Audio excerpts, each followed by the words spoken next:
Posiblemente, estimado, sea usted el que no investigó los transgénicos, porque me dice, sugiero profundice más sobre los transgénicos y por qué si bien aumenta la producción, investigues a qué precio.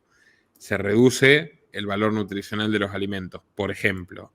Pero entre toda la retórica de quienes dicen que los transgénicos causan cáncer, no hay uno que haya podido demostrarlo científicamente. Por el contrario, sí se demuestra científicamente que la población mundial se multiplicó por 3 desde que existen los transgénicos, y eso es posible porque aumentan la productividad de tierras que antes era imposible trabajar, por lo menos a la escala que lo precisa el crecimiento de la humanidad. Por lo tanto, no existe la perfección, y si hay que elegir entre la muerte por inanición y alimentos con menor valor nutricional, pero que permiten seguir con vida a muchísimas personas y a otras incluso salir de la indigencia, pues los transgénicos abarataron drásticamente el costo de los vegetales en todo el planeta, especialmente de los llamados vegetales fuera de estación. Bueno, es claramente la opción racional son los transgénicos. Usted puede elegir no comer transgénicos, puede elegir comer verdura orgánica. Yo consumo bastante verdura orgánica, no toda de hecho, pero el punto es, entre el que se está muriendo de hambre y no tiene acceso al maíz transgénico, no tiene acceso a ningún maíz. De hecho, la mayor cantidad de la superficie, la inmensa mayoría de la superficie de la tierra no es cultivable, y aún así 3 veces más tierra se cultiva desde que se implementan los transgénicos. Ya vamos a llegar a ese lado, y no soy yo un periodista hablando de esto, 100 premios Nobel. Porque tú puedes decir, hay 1, 2, 10 corruptos seguro, pero 100 premios Nobel en su día se enfrentaron a los ecofascistas antihumanos de Greenpeace para que cambien su postura antitransgénicos, porque en realidad su postura antitransgénicos lo que quiere hacer es promover la hambruna y matar de hambre a la gente, reducir la población al mejor estilo maltusiano, porque son los mismos tipos que prefieren, en el caso, por ejemplo, de la WWF, el World Wide Fund for Nature, que es la organización ecologista de la corona británica, directamente mandan paramilitares a matar tribus indígenas cazadoras porque ponen los animalitos por encima de los seres humanos. Entonces, la cruzada antitransgénicos no es una ingenuidad, no es un capricho izquierdista, no es mucho menos un intento de cuidar la salud de los mexicanos. Imagínense si Sheinbaum va a intentar cuidar la salud de los mexicanos. De hecho, Sheinbaum tuvo las políticas más totalitarias durante 2020. Si puedes mostrar, por favor, Paul, nuestro nuevo documental de Claudia Sheinbaum, el más completo que encontrarán en internet sobre su etapa como alcaldesa del DF. Nosotros ya hicimos el documental más visto del mundo, el documental crítico más visto del mundo de Claudia Sheinbaum, pero ahora lanzamos la segunda entrega centrada en sus políticas, en su gobierno y en su ascenso al poder en México, aunque ya vamos a hablar más en profundidad de esto. Les recomiendo mucho el documental, estará al final de la terrible historia secreta de Claudia Sheinbaum y cómo llegó a ser presidente. Y bueno, continuemos con lo que estábamos, Paul, disculpa la digresión, pero quería contestarle a la audiencia porque además sé que son planteos de buena fe, o sea, yo sé que realmente plantean esto de buena fe, y por otro lado, claro que no existen las verdades absolutas sobre este tema, pero la posición de Sheinbaum dista muchísimo de ser humanista. Es todo lo contrario. Concretamente con este tema es todo lo contrario. Y no es la única que emprende ese camino. De hecho, fíjense en Sri Lanka, ¿se acuerdan que el Foro de Davos y el Fondo Monetario Internacional impulsaron un proyecto de volver a la agricultura orgánica total? Resultado, la mayor hambruna de la historia moderna en los últimos, esto fue en 2022, si no me acuerdo mal, y directamente el primer ministro y el presidente tuvieron que huir, ¿se acuerdan? Cuando la gente de Sri Lanka tomó sus mansiones y demás. De hecho, terminaron además con todo tipo de problemas de escasez, también escasez de combustible. Fíjate que Sheinbaum está agarrando un país petrolero, que igual es bastante modesta la producción petrolera de México, pero es significativa. O sea, es uno de los 20 actores importantes, de los últimos de la lista, pero es uno de los 20 actores petroleros importantes. Y ella está viniendo a impulsar las renovables. O sea, literalmente es, no tendrás nada y serás feliz, es empobrecer deliberadamente, subdesarrollo insostenible, que son las premisas de la Agenda 2030 que Sheinbaum directamente redactó junto con Jeffrey Sachs y demás en su etapa en la ONU. O sea, Sheinbaum, a diferencia de otros ejecutores arrodillados como Macron, Sánchez o Putin, Sheinbaum directamente escribió la Agenda 2030. ¿Se entiende? O sea, estuvo en los grupos de tecnócratas a sueldo de la ONU, puesta ahí por los Rockefeller. De hecho, después de la primera derrota electoral de AMLO, cuando ya empezaba casi que a darle la espalda, lo cuento en el primer documental. O sea, no hay nada fortuito aquí. Bueno, ya que ya estamos hablando de esto, vamos a tratar la noticia y está bien. Claro, Sí, adelante. te decía, bueno, resulta ser que López Obrador se había opuesto enérgicamente en contra de los transgénicos, es decir, del uso del maíz transgénico para el consumo humano. Y mientras Sheinbaum está de gira por Chihuahua, la mandataria aseveró que en febrero del próximo año el Congreso promovería una reforma para prohibir la siembra de maíz genéticamente modificado en México.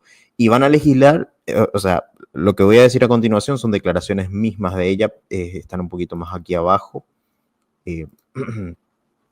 Lo que dijo ella fue, van a legislar, estoy segura que no se puede sembrar maíz transgénico y hay que proteger la biodiversidad de México, insistió Sheinbaum, quien refrendó justamente que el grano es originario de Mesoamérica. Es decir, me parece ridículo esto, dado que justamente, bueno, aquí les traigo un artículo. Sí. No, eso del grano es originario de Mesoamérica y que mucho que sabían de agricultura los mayas y los aztecas, lo cual es cierto que sabían de agricultura, especialmente los incas, de hecho que no estaban ahí. Forma parte de un regresismo, fíjate que no es progresismo, es regresismo, que el discurso indígena, España tiene que pedir perdón. Ustedes saben perfectamente que yo no soy hispanista, el imperio español fue atroz, el imperio azteca también fue atroz, la historia fue atroz, pero ¿a dónde quieres volver? ¿A los taparrabos? Porque esta fresita del DF, bailarina de ballet millonaria, que estudió en Berkeley becada por los Rockefeller, que el padre un industrial millonario, tratamos en el nuevo documental que les recomiendo todas las propiedades que ella oculta, con pruebas, pruebas tan claras como su propia declaración jurada. O sea, tiene un patrimonio inmenso y lo empezó a repartir entre la familia para parecer una presidenta pobre de los pobres. Bueno, te quieres llevar al taparrabos, ya que esté famélico y en costillas, mientras ella, por supuesto, come salmón y caviar con cocina molecular servida por chef de lujo, ¿no? Típico. Ahora, vamos a la siguiente nota con la cuestión de los transgénicos. No sé por dónde quieres empezar, si por Norman Borlaug. Bueno, aquí la nota de la BBC. Si quieres destacar los aspectos fundamentales, aprovecho para agradecer a Orlando Velasco. Invito a todos los que quieran colaborar por Superchat. Será muy, pero muy bienvenido.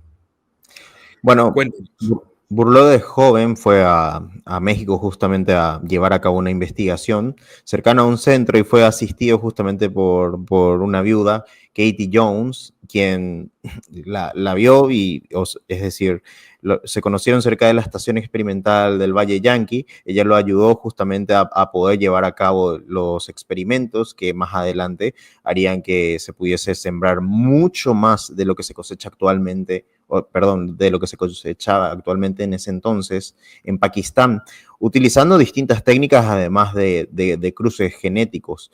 Y justamente este señor, bueno, fue reconocido y premiado, aunque él en sus investigaciones para la producción de trigo estaba, digamos, dirigido más que nada, más que financiado por la Fundación Rockefeller.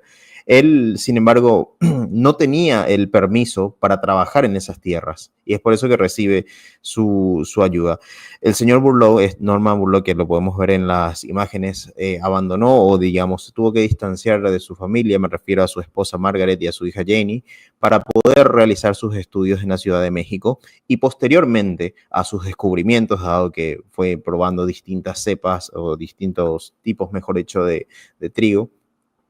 Pudo justamente proteger, dado el cultivo de maíz de tallo corto, proteger al maíz de justamente el viento, porque es una de las causas por las cuales se suelen perder cultivos, así también como logró conseguir que esta vegetación pueda crecer en distintas estaciones, cosa que antes era imposible o incluso inimaginable, y trató de exportar, digamos, sus descubrimientos a distintos puntos del planeta.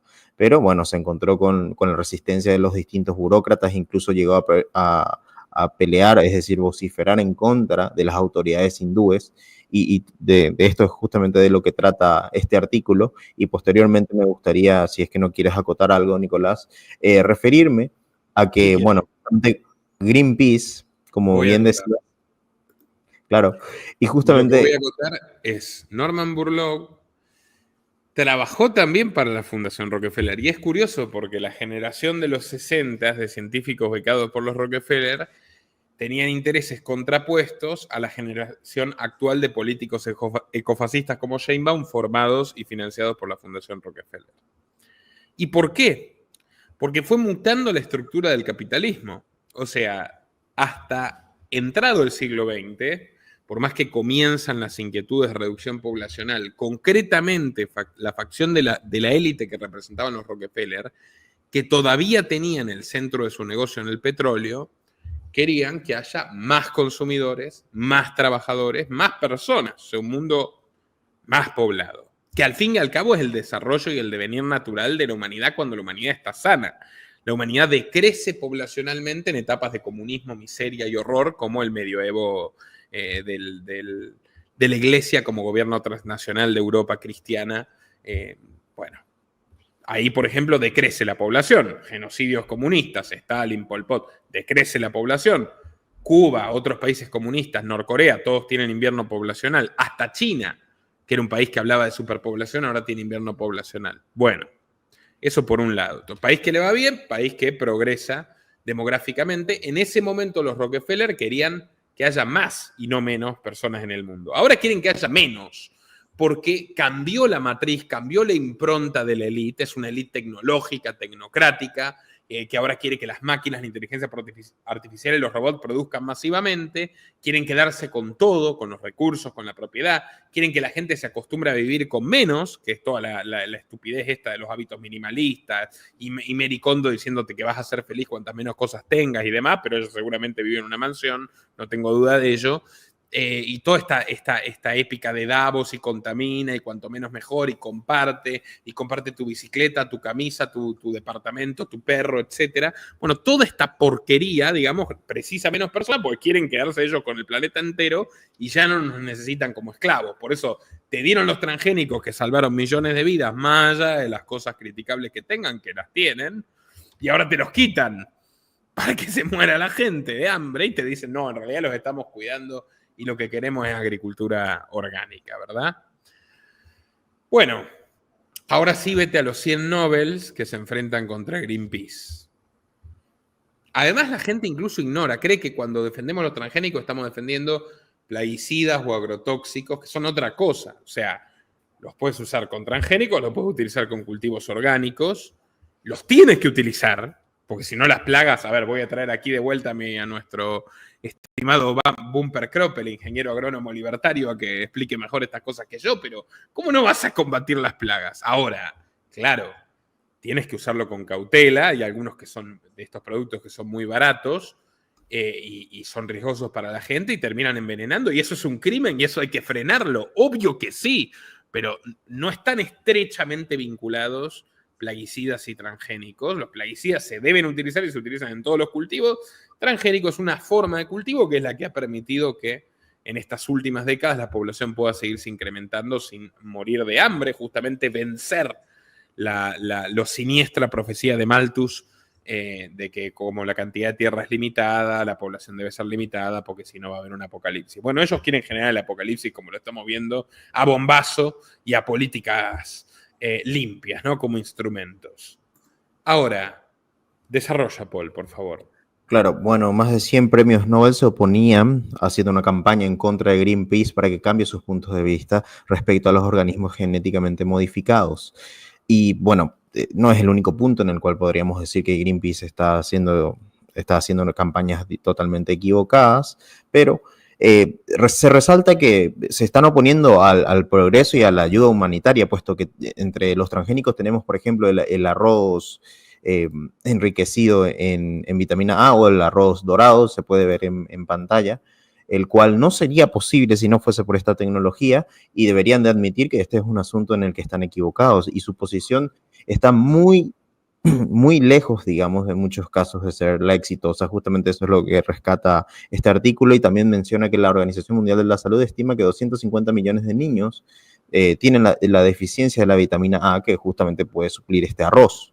Y existe un miedo a los transgénicos que ellos mismos promueven activamente y constantemente. Sabemos que no solamente son un conjunto de simples activistas, sino que tienen detrás de ellos toda clase de estrategas psicológicos y gente que entiende de historia y de política.